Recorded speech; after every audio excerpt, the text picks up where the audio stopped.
Mangwana ni mngalelepo vugenjani vanave Africa. Welcome to Africa Good Morning, a show that keeps you abreast with the latest happenings across our beautiful continent and beyond.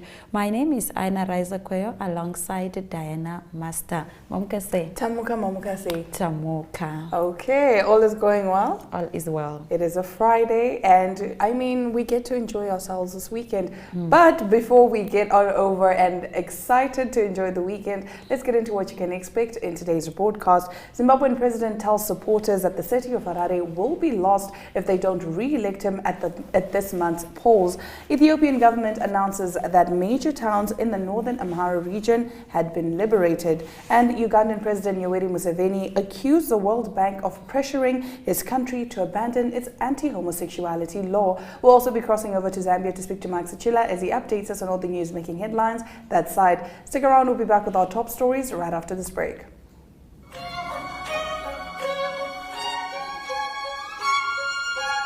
Welcome to Active Kids, a daily TV show that sparks creativity, learning, and fun for young minds.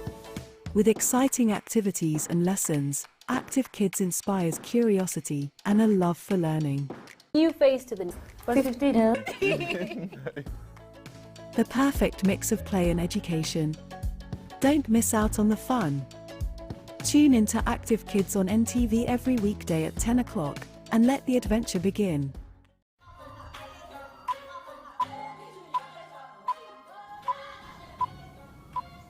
In our top stories this morning, we start off with Zimbabwe. Zimbabwe's President Emmerson Mnangagwa on Wednesday told over 150,000 supporters in the capital of Harare they would be lost if they did not re-elect him at this month's 10th polls.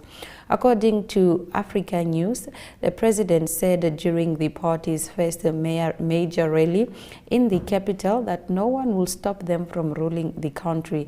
Zimbabwe votes on the 23rd of August to elect the president and legislature in what analysts expect to be a tense affair amid a crackdown on dissent and a disaffected population battling hyperinflation, poverty, and high unemployment.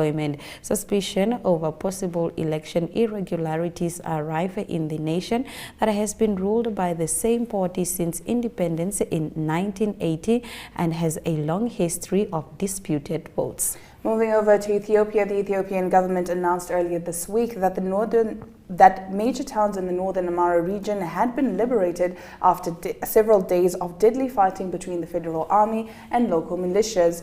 Residents interviewed by AFP also reported the advance of Ethiopian forces. The General Directorate of the State of Emergency, a government body, later claimed that 6 major Amhara towns had been freed from the threat of bandits. The regional capital Bahir Dar, Lalibela, Gondar, Shewarubit, Debre Beran and Debre Marcos. A curfew has been imposed in all 6 towns.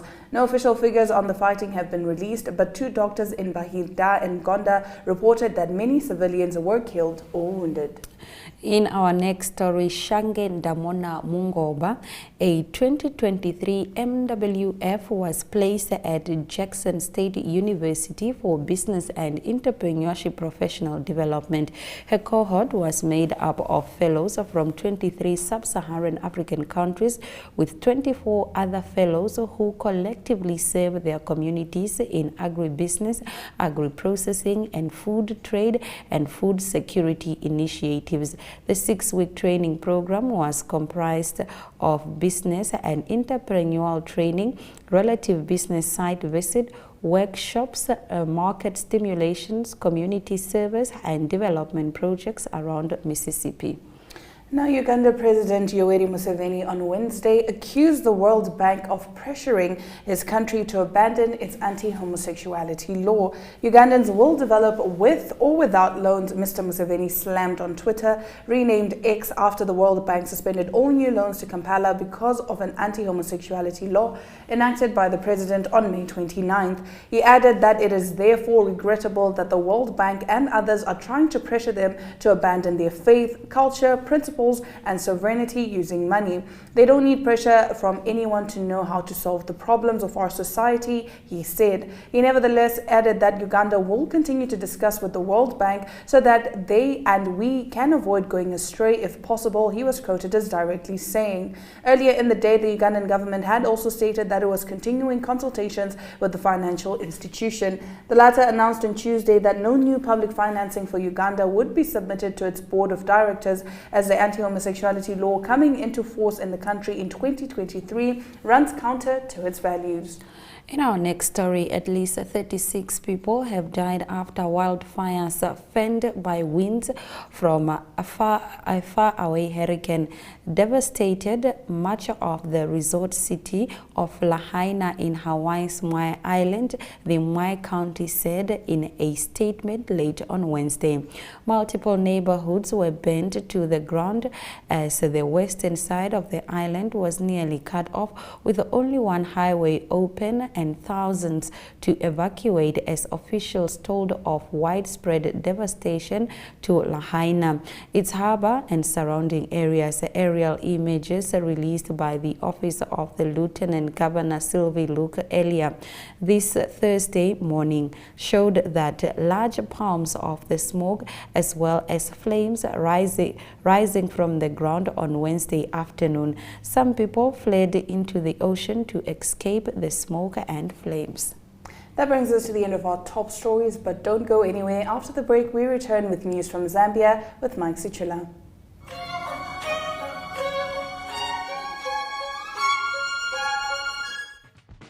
Welcome to My.NA Cars, your ultimate destination for everything automotive. I am your host, Diana Master. Teamwork makes the dream work, right? Discover the latest models, innovative technologies, and expert insights from our passionate hosts. Learn essential maintenance tips and get exclusive behind-the-scenes access to the automotive industry. Don't miss My.NA Cars on NTV every Thursday at 2100 hours. Tune in and ignite your passion for automobiles.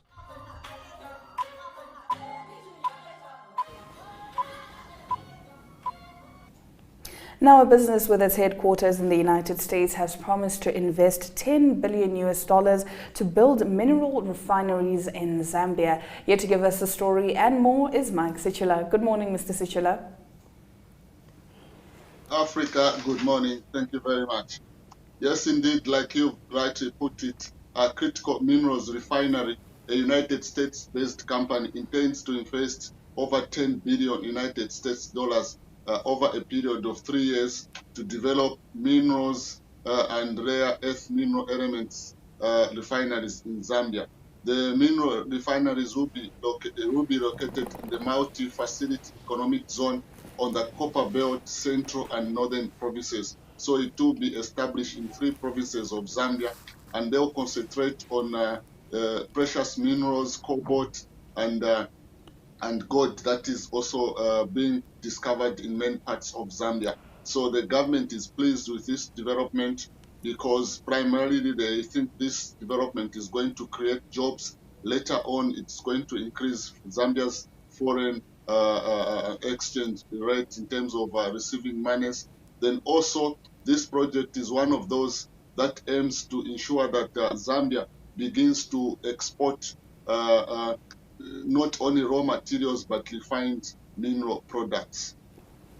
All right, Mr. Sichula, moving over to your next story. The police arrested a woman who beat her husband to death with the assistance of her son. Tell us about this. Yeah, the incident occurred between 28th and 29th July 2023. So brief facts of the matter are that the deceased went out for a business within Lusaka and came back home late while the wife had gone to visit a friend. Then later the wife called her son and instructed him to pick her up from the friend's house using the same vehicle the husband was using. Unfortunately, the motor vehicle, which was not available by then as the husband was out with it, is the one that brought confrontation. The wife asked the husband why he had gone with the vehicle and when she also wanted to use the vehicle. So it was from that confrontation that the two, a fight ensued and the wife used planks and any other house utensils to beat up the husband with the help of her sons. So this woman has now, when the deceased was buried, alarm was raised by neighbors and members of her family to say this, the husband did not die from natural death, but he died because of the beatings. So that's when the body was exhumed and examined, and it was discovered with broken arm, broken limbs, and such that they concluded that this person was killed by the beatings that he received from the wife and the son. The wife apparently works for the Ministry of Finance, and she has now been arrested, but from her detention, she has denied any wrongdoing matter.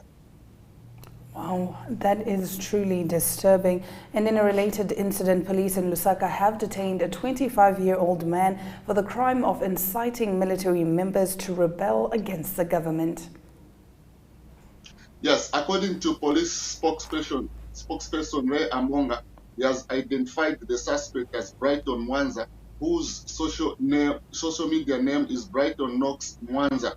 Mr. Amonga says the facts of the matter are that the accused on 30th July did use his Twitter account, incited men and women in uniform to mutiny by referring to West African countries that were recently seen in coup d'etats. He says the suspect has been detained in custody and will appear in court soon. As you can see from that tweet, he is referring to the coup that's have happened in West Africa, and he was more or less like telling Zambian military officials to take a similar approach to what is happening in Zambia. So he's been arrested and is expected to appear in court soon to answer to the charges that he's been slapped with.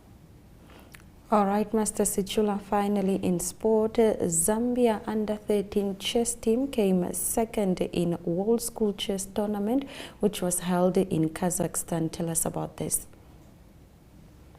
Yes, this was the team, this was in the team event competition, which had 60 countries participating from August the 3rd to 8th, 2023. The Zambian team comprised of 4 players, namely Joshua Sauti, Tumelo Lukena, Bupe Lukena, and Victoria Muitwa. As you can see from there, that is the team in the picture there at the Lusaka International Airport. So they got 5 points from 8 points, the highest points for the Zambian team to see them walk away with silver. So according to the Zambia Chess Federation of Zambia Treasury, says the team managed to win through government support, and also the team is expected to be back in Zambia today. So it's something that Zambia is proud of, what the under-13s are doing in terms of chess development, because chess is one of those sports that the Chess Federation of Zambia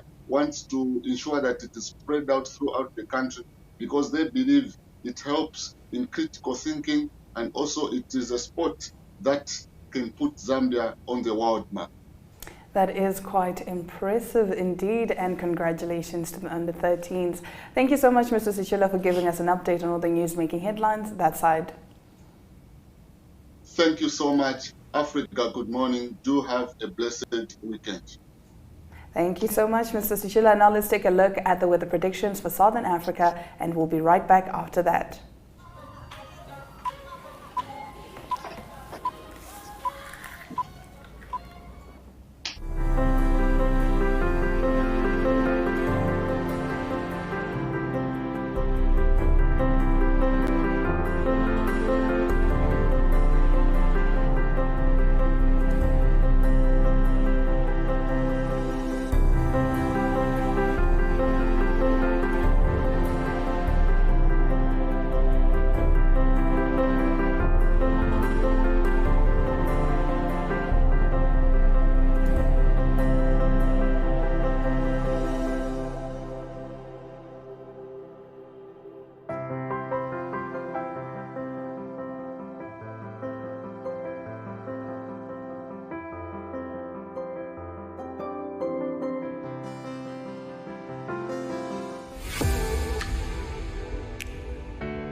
Let's get into our economic news, proudly brought to you by Bank Windhoek.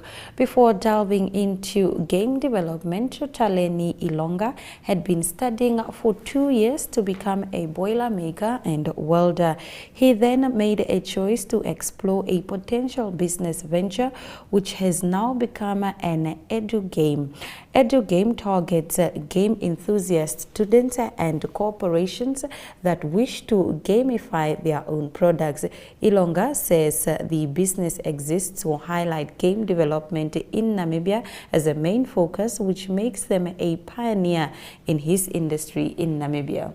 Now, President Hage Geingob will attend the U.S.-Africa Summit at the invitation of United States President Joe Biden from the 13th to the 15th of December. The U.S.-Africa Summit aims at building on shared values to better foster new economic engagement, reinforce the U.S.-Africa commitment to democracy and human rights, mitigate the impact of COVID-19 and future pandemics, work collaboratively to strengthen regional and global health, promote food security, advance peace and security, respond to the climate crisis, and amplify diaspora ties. According to the presidential spokesperson Alfredo Hengari, the U.S.-Africa Summit provides an excellent opportunity for emerging economies such as Namibia to strengthen existing bilateral relations, mobilize investments to drive industrialization, and enable the country to address unemployment and economic imbalances. Now let's take a look at the economic indicators, also proudly brought to you by Bank Windhoek. Excuse me, before we return with your sports package with Ari Khogad.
Good day everyone, time for international sports news, and starting off with tennis news first. It's a National Bank Open, or also called the Canadian Open, that started. It is week 1. It's a round of 32 on the men's and women's side of the draw. It's a thousands tournament on the WTA and the ATP tournament, and that is a thousands tournament because all the best players in the world playing in this tournament. News from the men's draw first. Quite a few seeded players that's out of the tournament. Number 5 seed Holger Rune, he lost to Marcus Giron, and the score there 6-2, 4-6 and 6-3. Also the number 4 seed, that is Stefanos Tsitsipas, he's out. He lost against Gilles Monfils, he's from France, and 6-4, 6-3 the score in that one. Also Mackenzie Hughes knocking over Andrei Rublev 6-4, 6-3. So lots of the seeded players out of the men's draw. The number 1 seeded player, Carlos Alcaraz of Spain, the defending Wimbledon champion, he beat Ben Sheldon in the round of 32 by 6-3 and 7-6. And then number 2 seed Daniel Medvedev also safely through, and also Casper Ruud, number 3 seed, also through to the round of 16. In the women's side of the draw, it is not good news for Maria Sakkari. She lost to Danielle Collins, and that was 6-4 and 6-2. Maria Sakkari, number 6 seed. And then number 1 and 2 seeds also safely through in the women's draw. Iga Swiatek, she safely through. Arena Sabalenka, the 2nd seed, also through to the next round. And good news for Canada is that Leila Fernandez, she's from Canada, a local player. She's through. She beat the number 11 seed, Beatrice Haddad-Maia. So she's also through to the round of 16. That is Leila Fernandez. She was a finalist in the US Open 2 years ago. Continuing with soccer news, and the negotiations for Harry Kane, the England captain and Tottenham Hotspur striker, is continuing. It seems like Bayern Munich and Tottenham Hotspur have agreed on terms that mean that if it is accepted by Harry Kane, he will move over to Bayern Munich for the new season to play Bundesliga and also play Champions League for them. He's got 1 year left on his contract, and Tottenham Hotspur agreed to sell him if he wants to go to Bayern Munich. Then also there's a change in coaching, and that is for Wolverhampton. They've got a new coach. It is Gary O'Neill. He's been signed on a 3-year deal, and he previously coached Bournemouth. And now moving on to rugby news. It is the 2023 France Rugby World Cup that starts in a month's time in Paris, and it is the coach of Australia, Eddie Jones, that announced these 33 players to represent Australia at the World Cup. Quite a few surprises in the team. Firstly, the average age is just 26 of the team, and an average of just 20 tests per player, so it's a very young squad that is selected. The omission of 2 highly experienced players caught the eye. The first one is Michael Hooper. He's played 125 tests for Australia and was also the co-captain in the Rugby Championship. And he's been playing for Australia since 2012, but he's not included in the squad. And also Quade Cooper. He plays fly-off. He played 80 tests for Australia. He's also not in the test squad. So it was announced that the co-captains for this World Cup will be Will Shelton. He's the lock, and also Tate McDermott. He's a very inexperienced scrum half, so they will be co-captains of the team. Australia play against Wales, against Fiji, also Georgia and Portugal in their group phases. Then to conclude today's international sports news, golf news, it is the Women's British Open that starts on Thursday. For the first round, there will be 3 South Africans playing in the tournament. One of them, the defending champion, that is Ashley Buhai. She's number 16 in the world. Didn't have a good Scottish Open last week, so didn't make the cut, but she's defending a title at the Walton Heath Golf Club. And also in the tournament will be Leanne Pace of South Africa and also Paula Rito. Those are the 3 representing Southern African interest. That's international sports news for today. Hope you have a great sport day, and we'll talk international sport again tomorrow. Goodbye.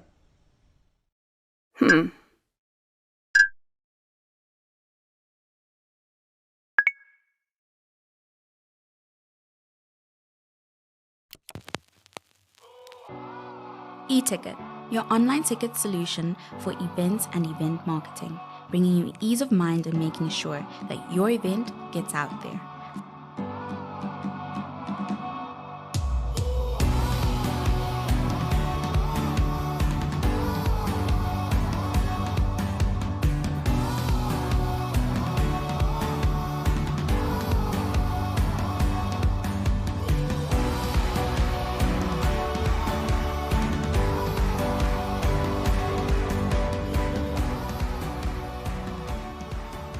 For more information, contact events@nmh.com.na.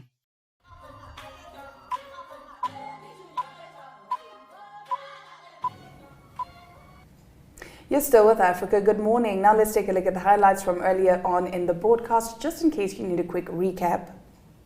Zimbabwean president told supporters the city of Harare will be lost if they don't re-elect him at the polls.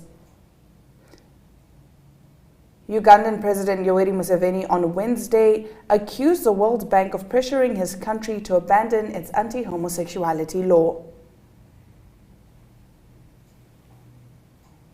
President Hage Geingob will attend the US-Africa Summit at the invitation of United States President Joe Biden from the 13th to the 15th of December. Those have been our stories. We thank you very much for